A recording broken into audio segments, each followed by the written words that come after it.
அதுக்கு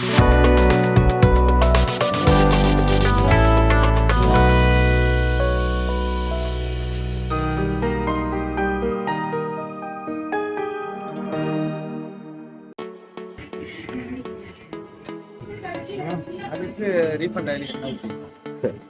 நெய் 600 கிராம் ஊற்றுறோம். 5 கிலோ அரிசி, 5 கிலோ சிக்கனுக்கு. பார்த்துக்கங்க, பார்க்குறேன்.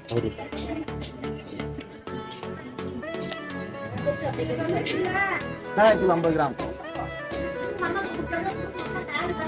கம்மி பண்ணி கொடு. 4 கிலோ 3 அரைக்கட்டு. பார்த்துன்னு பொன்னிறமாக மாறிடும். அப்புறம் நம்ம மசாலாவை எடுக்கலாம். பூண்டு 600 கிராம் பூண்டு. 600 கிராம் பூண்டு. இஞ்சி 450 கிராம். இன்னும்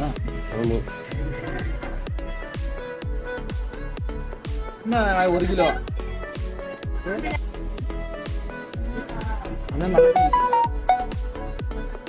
பச்சை வர ஸ்மெல்லு போகிற வரையும் அந்த தண்ணி நல்லா கொதிக்க விடலாம்.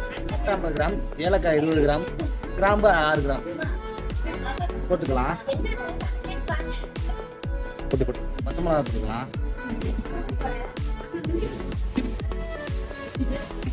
அரை கிலோ தக்காளி பழம் போட்டுக்கலாம்.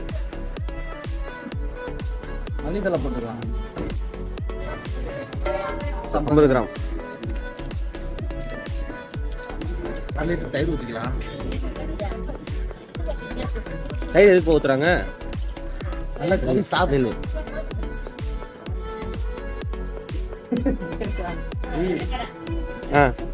கறி நல்லா சாப்பிட்டா தரதுக்காண்டி நம்ம தயிர் ஊற்றிக்கலாம்.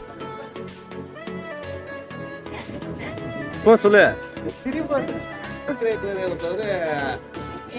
அன்னதானம் கொடுக்குறதுக்காண்டி ஒரு 40 பேருக்கு சாப்பாடு செஞ்சுருக்கோம் கேட்டிருந்தாரு. அதை நம்ம சார்பாக செஞ்சு கொடுக்குறோம். பிரியாணி பண்ணுறோம். நம்ம சார்பாக செஞ்சு கொடுக்குறோம். அதான் நமக்கு ஒரு நன்மை கிடைச்சிடும். உங்களுக்கு எதுவும் ஆர்டர் சமையல் பண்ணோம்னா கீழே இருக்கிற நம்பரை சாப்பிட கேட்டீங்கன்னா மொத்தம் 3 மாதம் இருக்கு. அப்பா, அண்ணே, நான் 3 பேருக்கு நீங்கள் யார்கிட்ட வேணா இருந்தாலும் நல்லபடியாக நல்ல தரமான முறையும் செய்து தரப்படும்.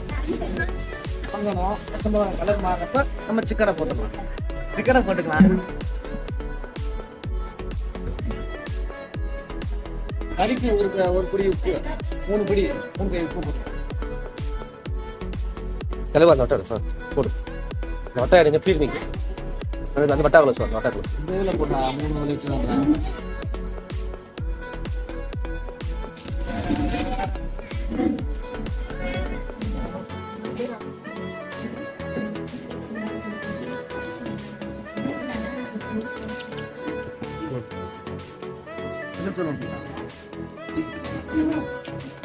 இப்போ 5 பழம் 1 படி 1 படி தண்ணி வச்சுக்கலாம். இப்போ நம்ம 3 படி போட்டிருக்கோம். இப்போ 4 படி தண்ணி வச்சுக்கோங்க.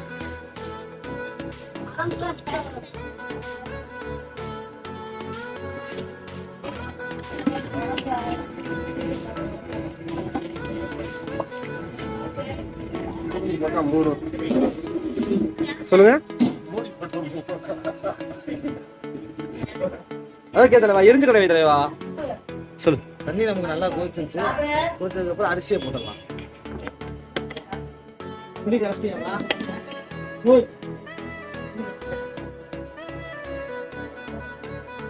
தண்ணி நல்லா வத்துனதுக்கு ட்ரையா ஊற்றணும். தங்கி இருக்க ஆரம்பிச்சு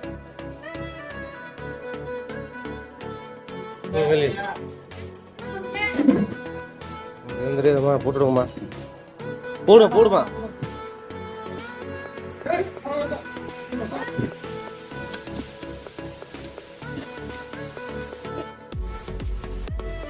நிமிஷம் கழிச்சு தம்மு அடைச்சிட்டோம். இப்போ நம்ம காட்டலாம் பாருங்க.